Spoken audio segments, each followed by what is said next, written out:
have huge influence over Middle East, the Muslim world, I mean, South Caucasus, Balkans, and other regions, which are unfortunately in a terrible situation. I guess the world have entered a new dark era. And I don't think anybody is taking responsibility to avoid the coming atrocities or to avoid this dark era to be less destructive. Look what are happening in the world, in the Middle East and in the South Caucasus. If we don't behave, I guess in the coming months, years or decades might be a dark period. We struggled in Turkey for years with our democratic Turkish, Kurdish, and Armenian friends. And we were about to be some kind of a democracy. There was a window of opportunity. Most of our Armenian friends were biased. They had every right to be biased, but I guess there was a real opportunity for this. Because, for 100 years, we have been struggling as Armenians from outside of Turkey, let's say, to make American government or state or other states to recognize the Armenian genocide. Tens of states have recognized the Armenian genocide, including the United States. Mr. Biden did it 2 years ago. But I guess it didn't heal our wound. But my point was, that big crime was committed in Turkey, and the only parliament or the only president who can heal that wound would be the Turkish parliament, or when the Turkish president recognizes the Armenian genocide, it would heal our wounds. That was our struggle. I told all my Armenian friends, we should struggle in Turkey, and there is a window of opportunity. Can you believe, with all of our struggle, we could commemorate the Armenian genocide at the Taksim Square, which is the main square of Istanbul. For years we could commemorate, and people were ready to just recognize something bad has happened. Of course, they were not ready to call it genocide or something bad has happened. And unpunished crimes lead to new crimes.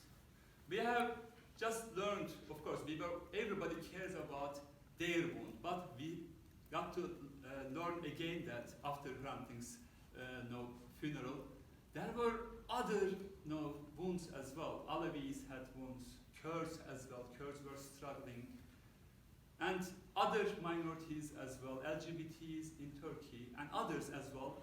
We got to know each other, and we just established a party, which was the People's Democratic Party, which is Erdogan about to shut down. And we struggled and tried to convince people, if we all come together, we can end this status quo, we can end this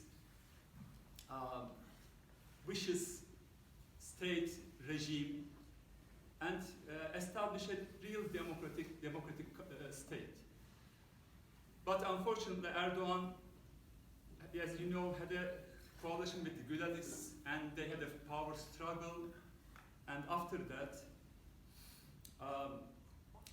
unfortunately, Erdogan made a coalition with the ultra-nationalists, and they ended the Kurdish conflict's peace process,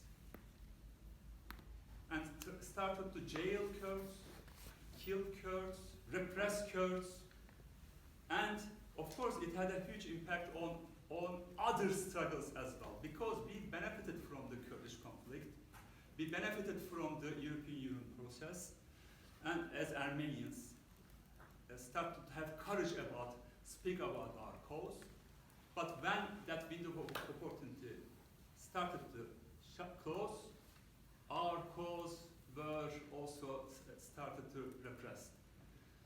And after 2016, when I saw this, Turkey started to use sophisticated weapons produce sophisticated weapons against Kurds, I saw this as a threat, which is going to turn its face to the South Caucasus against Armenians. Because Turkey traditionally have three identities which they use as an enemy card.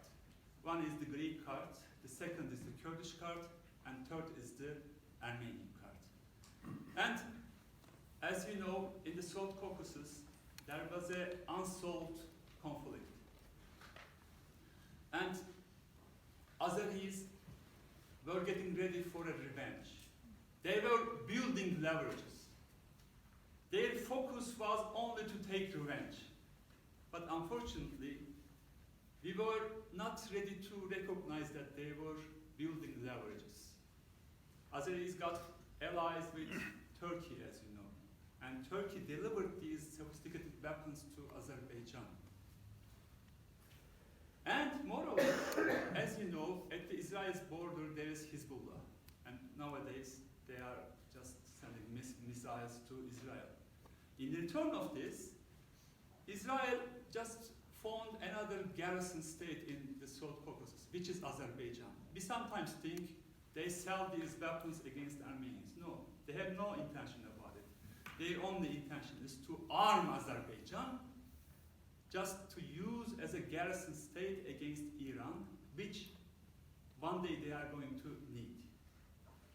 And Azerbaijan had another leverage, becoming allies with Israel, which, as you can understand as Americans, which means being allies with United States and making United States turn a blind eye on whatever is going on in South Caucasus. We thought all Armenians' lives matter, don't we? Sometimes we think Armenians' lives matter to United States because they are Christians. Because we are trying to be a democracy and they are autocracy. In a normal world, it would mean something. But I believe it was always like this. Let's say it was 70% interests, let's say, worked in the United States, 30% or 20%, your being Christian or Democrat might mean something.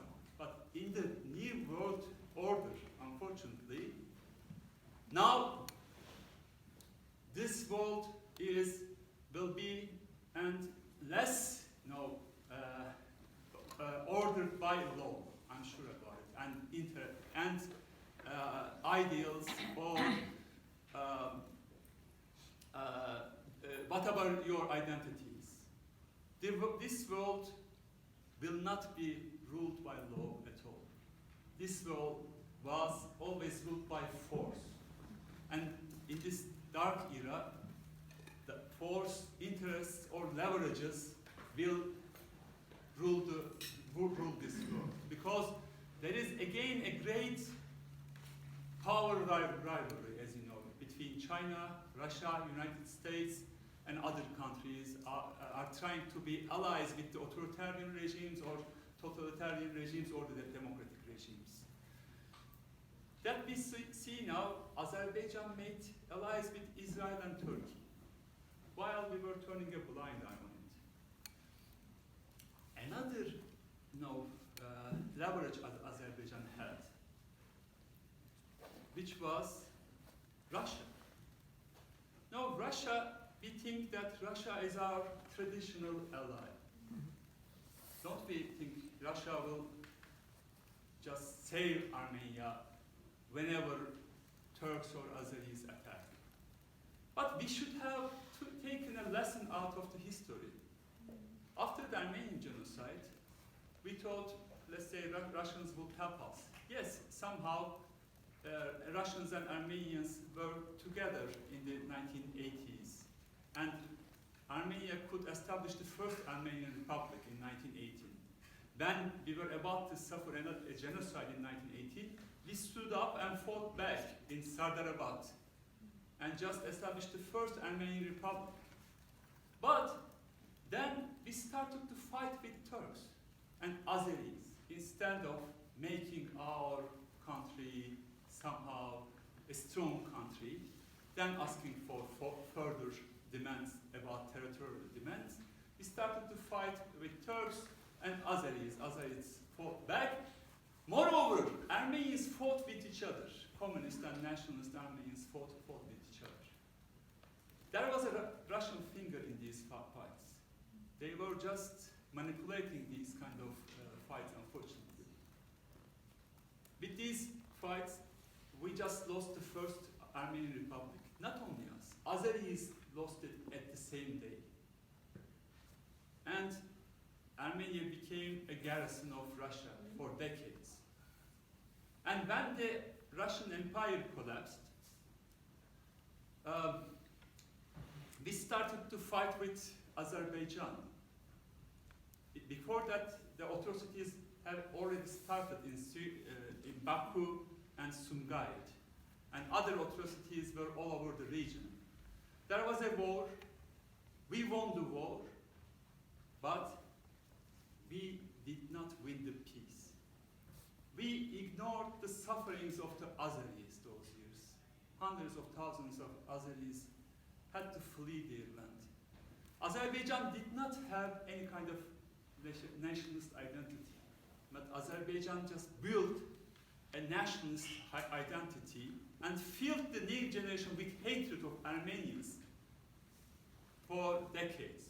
And their only aim, Aliyev regime's only aim, was to take the revenge. And we turned the blind on this issue as well. And just took this position. Every kind of compromise is a treason. We cannot talk about anything. Our only demand should be free Artsakh. Of course I want it as well. I want Artsakh to be free, an independent state. That was my demand as well. But in this international order, as you know, the world is ruled by United States and 5 other great powers.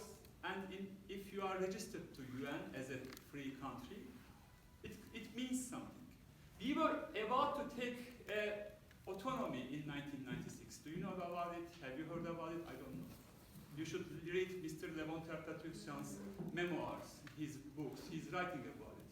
There were negotiations, and during those negotiations, if Armenia would withdraw from 7 rayons, Father Aliyev would give the best autonomy with international guarantees to Artsakh. I guess all the Armenians would sign it, if this was offered today, because it would mean something to the international work that we could support Artsakh for the further demands. In 2008, we had the football diplomacy. Those years, with in return of some compromises, we could also again have the autonomy of Artsakh. But some people thought, like in 1996, any kind of compromise is a treason. Treason.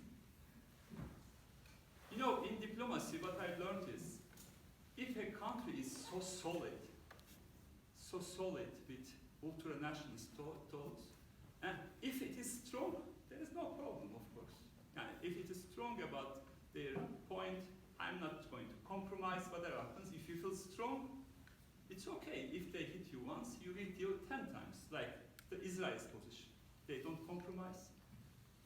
If they hit once, they hit 100 times, and they support their position, which I'm not in favor of course. But we were not strong, and we were not clever, and we were solid. Whatever is solid in this world breaks as ice. If you just throw ice to the floor, it breaks. But whatever is flexible, seeing the threats and opportunities, survives in this universe, because it sees the coming threat, it just adjusts its position to the coming threat and gets something, gives something, and avoid the coming catastrophes which your nation would suffer. Unfortunately, we were not there. In 2016, I saw this threat and went to Armenia to warn Armenian nation. And President, Prime Minister, everybody. I want this. This is coming. This war is coming. And if we sit at the table, we will get some kind of autonomy. Let's come to that point. But unfortunately, what their response was, from the diaspora, if we just compromise, they are going to call us traitors. So we cannot sit at the table. We cannot compromise. Can you believe that kind of a state, somehow their diplomacy, their old policy is just decided in diaspora, which is really not aware about the real reality of Armenia, because Armenia is not in European geography, because geography is your destiny, as you know. Living in the middle of authoritarian, totalitarian, vicious regimes, and geography is destiny. We needed to see this because the world is not like 30 years ago. 30 years ago, human rights were much more mattered. In Bosnia, when Serbia attacked Bosnia, they were Muslims, but with the international awareness, the world cared about them and saved them somehow. But 120,000 Armenians were under blockade for 9 months. 30,000 elderly, 30,000 children. You know what I thought those days? If 30,000 penguins were under blockade for 9 months, really the world would care more than this. Human rights and animal rights activists really march about it, and the world would end this blockade. But our lives didn't matter. Our children's suffering, starving didn't matter. We need to face this reality. We sometimes fool ourselves. Oh, United States is going to help us. France is going to help us. Russia is going to help us. No, we lived this once. 138 years ago, we thought when we were suffering the genocide, this or that power would help us. Nobody helped us when we were massacred. And we needed to see the geopolitical balance have changed, and Azerbaijan had become Israel's ally, and they built so much leverage, so United States will turn a blind eye on what's going on. I'm in DC for months. I have been speaking with so many high-rank officials. Their only sentence is this: oh, we have deep concerns. We are so sorry for Armenia. But we cannot hurt Azerbaijan. Why? Because they are allies in Israel. So this means in the United States, unfortunately, some lives matter, some lives don't matter. In Israel, these days, a hatred cycle against started. Look at what happened to the Jewish babies, women, elderly. Then what is going on? What is happening to the people of Gaza, Palestinians? What is going on? And unfortunately, with this hatred cycle, they are seeding the next atrocities, which will be committed to each other, and all over the world. It will have huge impacts. And this is a huge earthquake, which is going to have huge impacts all over the region. And Armenia might be more vulnerable, unfortunately. We have to care about it. Why? Because if this war, let's say, spreads to a large-scale war, which Iran might be in it, let's say. Nowadays, some people trust in Iran. Oh, Iran doesn't want this Zengezur corridor. Iran is going to help us. Okay, this is a red line for Iran. But what if they get into this war? Would they care about us? What if a war breaks? Who is going to help Armenia? And we are, as we don't have that great army to defend Armenia. Under these circumstances, nations come to the terms of their reality. and try to find some kind of a peace, to buy some time, to build some kind of an army which can defend itself, to make their economy better, to buy some time to make these conditions more,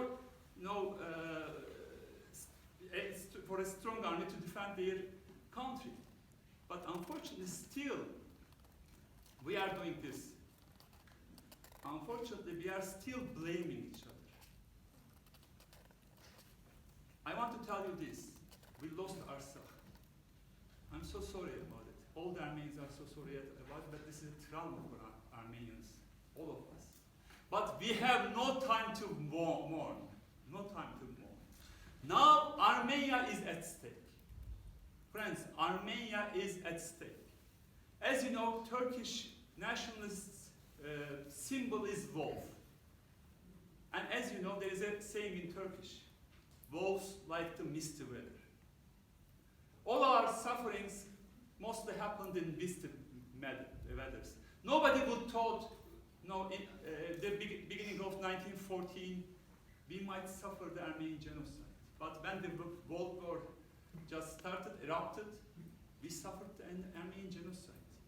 Now Turkey has consolidated the nationalism, and in Azerbaijan, as you know, the new generation is filled with Armenian hatred. And if a large-scale war erupts, even if it doesn't erupt, they like this kind of misty weather, Armenia will be at stake. And they want to open this kind of corridor. And there is a Russian finger in it, unfortunately. Because Russia does not want a kind of a democracy in its back garden. It's a success story. I was there a week ago only. I saw the new generation. Aliyev, or Azeris have oil and natural gas. We have our democracy. We have our brains. And with a democratic habitat, really with IT sector and so many sectors, we are doing well. Our economy is doing well. And in 5 to 10 years, time will really work in our favor. And Armenia will have a better economy, which is going to create tax, and with that tax, we might have the ability to defend our country. But for this, we need to have this time. We need to avoid this coming threat. How we can do it? 2 things. First, as I told you, we have no leverage at all. But we have a leverage. Our nation, Armenian nation, and our friends, not only Armenians. We have friends. We have friends all over the world. We need a unity. First, we need to start with the Armenian nation. Start to criticize each other and unite. Because Azeris see us as vulnerable. Because let's say some Armenians only blame Prime Minister and they blame this and that. They saw this is a weakness. Our nation should be our biggest strength, but now it is, unfortunately, it is a weakness now because there is a division in our nation. We need a unity to stand up against the coming threat. If Aliyev sees that we are united, we will fight if they attack till the last man and woman. If they see the spirit like the Sardarabad spirit, they will not attack. Second of all, we need to convince other powers that this is not in favor of the United States as well. Because I guess only Mr. Biden can avoid this coming threat. But they have no intention to do it. So I guess we have a community here, Armenians or other friends have communities here. If we put pressure on our Congress people, senators, to put pressure on administration, Mr. Biden would care about it. And we need to show them leverage as well. Because Turks want this corridor to reach to the new Silk Road. As you know, they want the new Silk Road to bypass Iran. And that Silk Road, if they bypass Armenia as well, is going to be an authoritarian Silk Road. From China, Turkmenistan, Kazakhstan, Azerbaijan, if they bypass Armenia. And it will be the control of Russians, of course, if they attack, because it is that kind the agreement was that the Syunik will be controlled by Russians, then Turkey. It is going to be all authoritarian road. It is not in US interest. We need to explain this as well. Then we can really explain this. Second of all, I have an offer to you. For 108 years, we put, as Armenians, all our energy, 90-95% of our energy to the past. That is what we know. We live always in the past and live in victim. You know? Oh, Turks killed us, they killed us again and again, they killed Hrant Dink, they killed Sevak, and then again we are suffered. Then we suffered in Artsakh. We are always living this victimhood. But what is the outcome? Let's see, what is the outcome? No, Mr. Biden just recognized the Armenian genocide. What happened to the Turks? Did they pay any price? They downplayed it. They don't care about it. Because Mr. Biden just said, okay, I will recognize it, but forget about it. We'll work together. I'll give you F-16s in return of Sweden accession. I'll give you money in return of this. They have transactional relationship, and they will have, because Turkey has a strategic importance. And they will have in the coming decades as well. So, being stuck in the past is not in our favor. We have to see this. I don't mean that we will forget past. Of course, as you know, my main effort was to convince Turks to recognize the Armenian genocide, but I did it in Turkey. Our nation should focus on future. If we put all our energy to the future, we can create a great nation. We can make Armenia great. Did I sound like somebody? We can make Armenia great. No, because unfortunately, we were great maybe 1,000 years ago. During the Dikran's, as you know, kingdoms, we had a great period in, as you know, Sis and others. There was a great centuries, but it was 1,000 years ago. When we just built Akhtamars and others, it was a great. But then we could never be, because why? We couldn't just get out of this thought that we couldn't be a big great power. Why? Persians came, conquered our land, Arabs came, conquered our land, then Turks came, then others came. No, we couldn't create a great diplomacy which can see the risks, what is going on, how can I avoid this risk. We couldn't, let's say, in United States, let's see to our institutions. They are all dealing with the past. Do you have any kind of institution which cares about the future? How can we make Armenia great? How can we have a healthy relationship, let's say, with diaspora and Armenia? Do we have that kind of institution who is thinking about it? Yeah. There is a very unhealthy relationship between diaspora and Armenia. Somebody come and tell me, what kind of a relationship do we have? It is a very unhealthy relationship. It has nothing to do with the reality of Armenia. Really, we need to go there. Whatever our profession is, we need to go there. What is your profession? If you are an engineer, you need to go there and contribute them. Let's say, to build arms, I am against arms. I was really objecting to this in Turkey. Why are you? But if somebody has a gun and you say, please don't do it, whatever, please, they don't listen to it. You have to have an arm to stop them, show them that you are not vulnerable. Or, if somebody is coming to a heavyweight boxer comes to hit me, I have nothing to do. I need to call somebody else. Build leverages, build allies. That is what we should do. We need to think about these things. That is why all of us have to take responsibility to avoid the coming threat. Because it is going to hurt so much. Armenia is our heart. They broke our legs. They broke our arms. But we can heal them. With a beating heart, we can heal them again. With our brains, with the new generation, we can heal them again. The new generation is really shining. And the first generation did their best, really, believe me. My grandparents, I know them. After that catastrophe, they did their best.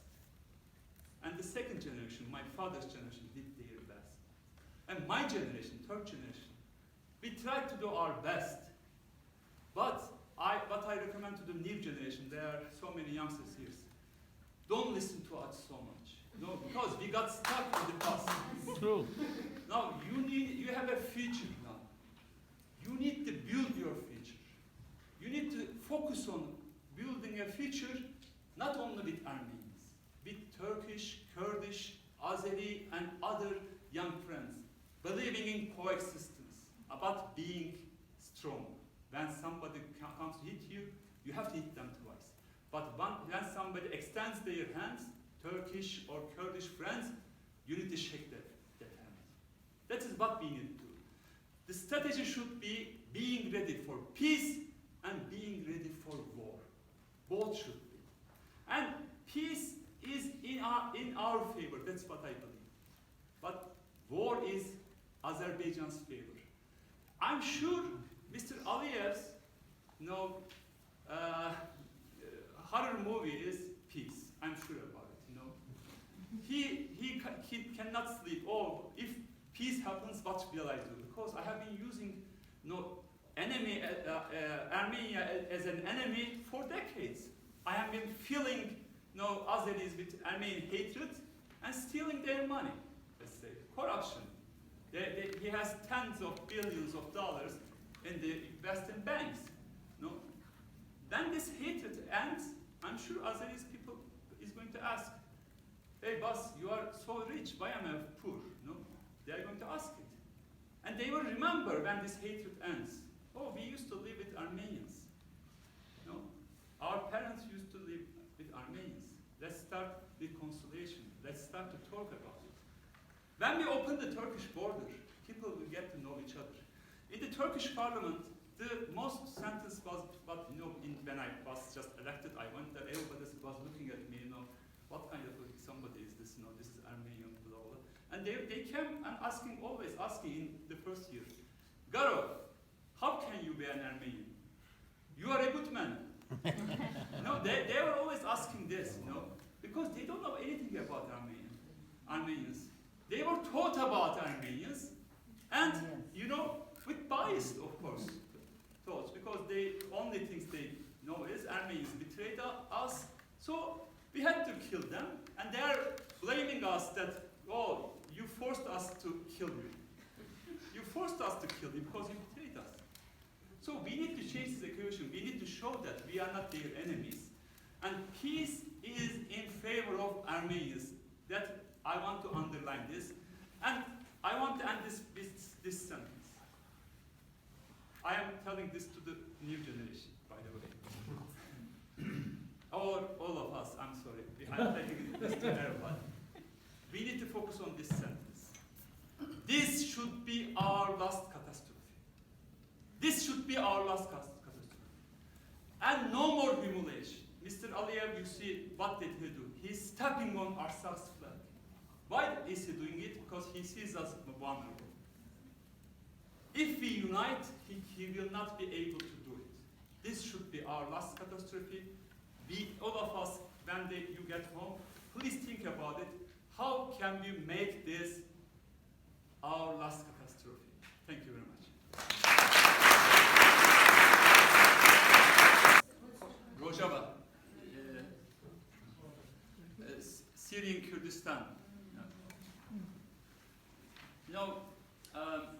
As you know, as I've underlined, last 3 decades, the world cared about human rights. That is, and my party's ideology, and the ideology in Rojava, believes in coexistence. And in Rojava, there is a coexistence that the northern region of Rojava. What we are trying to establish is coexistence all the identities live together. Syrians, Armenians, Arabs and Kurds, Shias, Sunnis, Alevis, Christians, Jews, all live together. That is a really safe haven. But those are romantic dreams now, unfortunately.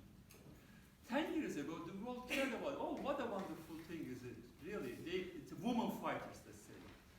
Gender equality, human rights cared and mattered, and the world cared about it. But, as you know, some great powers know how to manipulate things. There was a refugee flow to Turkey, as you know. And Erdogan was vulnerable. He lost the elections in June 2015. And he saw, oh, there are 4 or 5 million refugees. Let's weaponize this. How can I weaponize? Open the walls of the refugees, send them to Europe. And there was a huge anxiety about them, as you know. Moreover, there were terrorist attacks in France and other countries. And Mrs. Merkel come to Turkey, German Chancellor. Oh, Erdogan, please stop this refugee flow. What do you want? Okay, then you are not going to criticize me. You are just going to appease me. I'm just going to put pressure on Kurds in Turkey and in Syria.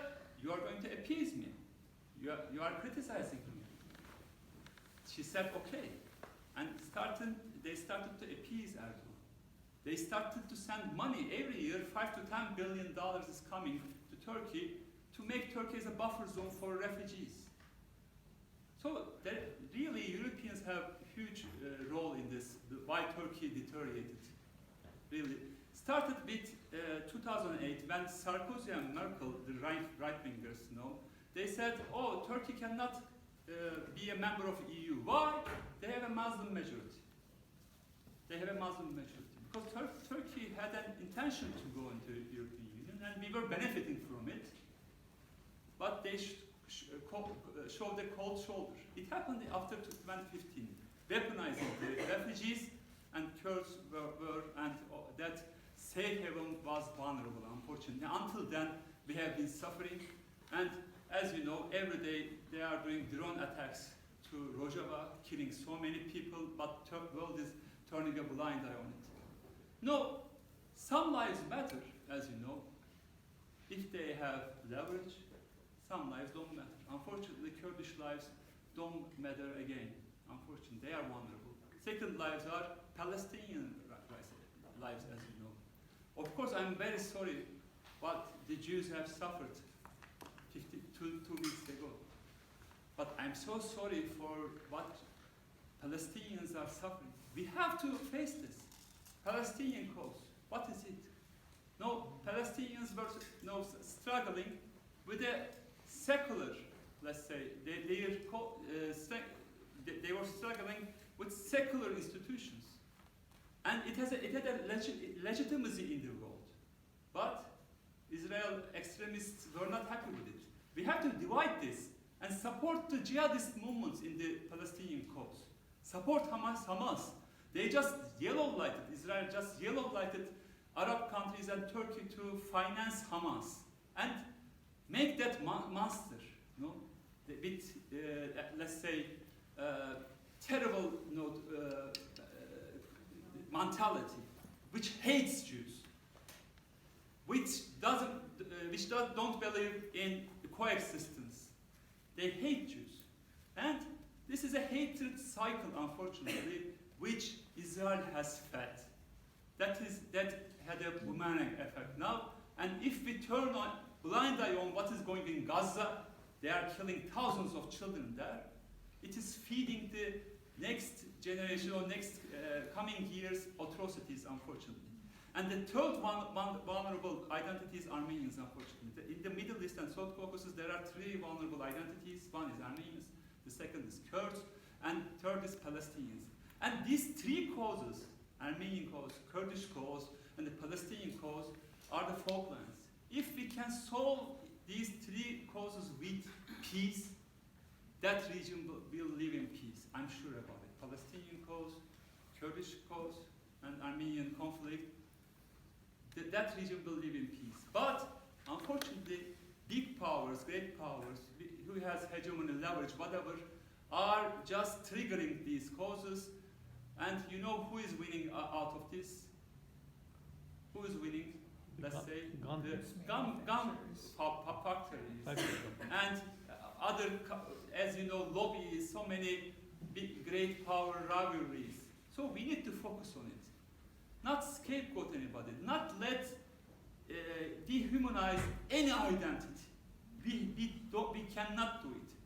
You know what Hrant Dink's wife said at the funeral? A regime which makes babies as murderers. That is what it is. Azeri soldiers were killing Armenian civilians. Why are they killing? Why do you kill? Let's say, or a Jew just stabbed a 6-year Muslim boy 26 times, only 4 days ago. How can somebody wake up and look for a boy to stab 26 times? Because he's filled with hatred. The same happened in Europe. An ISIS militant just killed 3 innocent civilians. This world is really going in a very dark period. So we need to focus on really solving the Palestinian issue, Kurdish conflict, and Armenian conflict. Thank you. Let's get a few questions together and and one